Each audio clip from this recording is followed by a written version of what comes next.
So the question asked was, what does remembrance mean to me?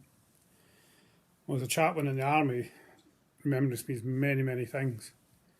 From the simple, the service on the steps of Tynecourt Cemetery at the site of the Battle of Passchendaele with some soldiers, all the way through to the political, service in Wainskeep Cemetery in Cyprus with ambassadors and consul generals from 32 different nations sitting in the congregation. But the one that means most to me happened long before I became a chaplain. In actual fact, it was a remembrance service when I wouldn't even call myself a Christian. It was back in 1986. I was a student at college studying engineering, so I knew all about facts and figures and geology and archaeology, and the earth was never formed in 7 days, so the Bible was just wrong. If the Bible was wrong, there was no God. But I was also training as an officer cadet in the reserves, the Territorial Army at that time, and the engineers. And one Sunday morning, Remembrance Sunday morning, we were on the ranges at Dreghorn, just outside Edinburgh. And about 11:15, we stopped shooting, and we're all gathered behind the butts. No padre, just an old grumpy major from the reserves. I can't remember what unit he was with, but I do know he was at one of the Highland regiments. Can't remember his name. What I can remember is a simple prayer, a few words about what remembrance means, about culture, about heritage, about tradition, about sacrifice, about keeping these things alive, and never forgetting that there were people who were prepared to risk everything, that we could have the freedoms of expression, of thought, of life that we have now. It was a service which I remember every year. It's a service which I do believe got me thinking about what life actually means, what purpose is. It certainly got me thinking about faith. What was it that drove these people, that carried these people, that gave them hope? It was a service which I would say has had a major effect on my life, how I think about how I fit into the world, the purpose I have, and in time led me to God. And since then has led me into the army and into being the padre, the one who's standing there behind the butts on Remembrance Day or other days of the week, and just hoping to pass on that same wisdom, that same hope, that same questioning that I was left with that day. That's what remembrance mostly means to me. That simple service that changed the whole way I live my life.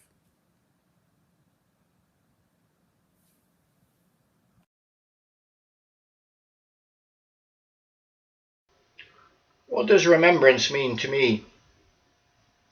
I was born in the first year of the Northern Ireland Troubles. I grew up in a divided society. I have to say that it all felt very normal. I had a normal childhood, but possibly in abnormal circumstances. However, seeing the police and soldiers patrolling the streets every day and knowing the dangers that they faced gave me a heightened sense of remembrance.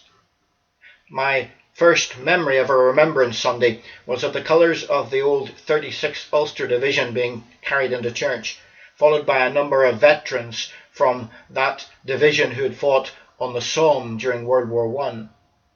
All of them were advanced in years, but even in their frailty they carried the memories of the most destructive war in history and of its most horrific battle.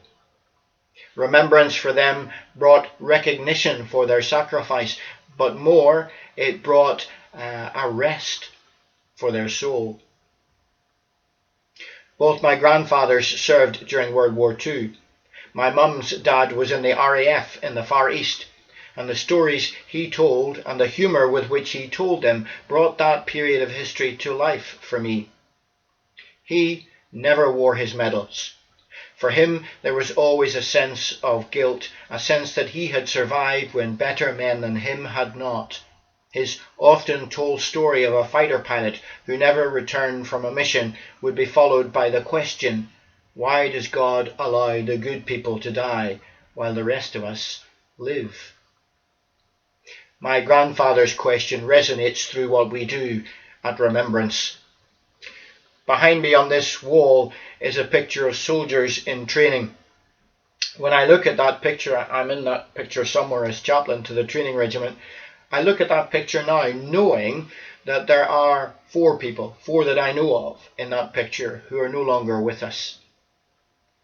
It's not many by the standards of World War I and World War II, but it is nevertheless a reminder to me, a personal reminder of the necessity to remember.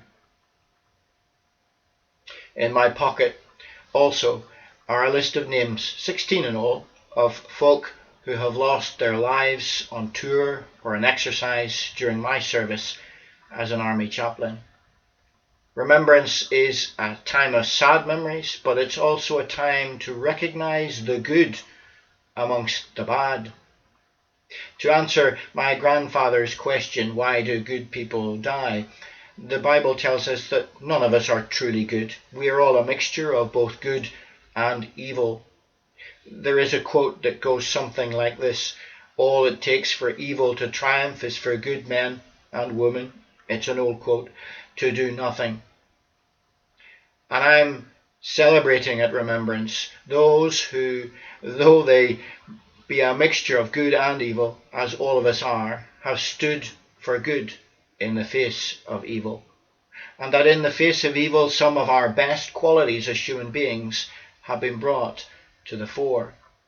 Why do the good people die? None of us are truly good. But those who stood for good amongst the evil, that should be remembered. Remembrance for me is about remembering that triumph of good over evil, of those who were willing to make that sacrifice. And as a Christian, that sacrifice resonates down through the ages to a cross and to a man who died on that cross, giving his life for us all. We will remember them.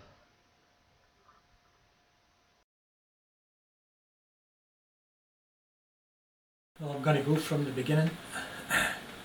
I've always struggled with remembrance, wanting to hide away. When Christ came and raised me up, I started to think about remembrance and what it meant to me, how my life had changed, what it was that made me think about remembrance in a different light. It was first about the recognition of my own failings. In Psalm 25, it starts off, "In Lord I put my trust," and goes on asking for forgiveness in verse 7. "Do not remember the sins of my youth and my rebellious ways. According to your love, remember me, for you, Lord, are good." And it concludes in verse 21, "May integrity and uprightness protect me, because my hope, Lord, is in you." This psalm deals with honour, shame, hope, trust, forgiveness, and confidence in God's deliverance. It was important to face the past so that I could face the future. A future that allowed me to come to terms with my past and know that it was part of me and not separate. Christ allowed me to give thanks. Those who were my enemies are no longer that, but my brothers and sisters. We see many selfless acts today, those in the front line of the NHS, those stacking shelves. This is the same in all conflicts. There are no us and them. When we are dead, we are all in the same place with the Lord. This Remembrance Day is a celebration of all of those that have lost their lives, regardless of what side they were on. Those that served and the innocent. They all lost their lives through conflict. As we remember the selfless sacrifices of those that have gone from us, the selfless sacrifices of those that are with us, we also remember Christ's selfless sacrifice, not for the few, but for all of us. Lift your head in celebration. Let your tears not be of sadness. Don't let your heart be filled with darkness, but of light, joy, and love.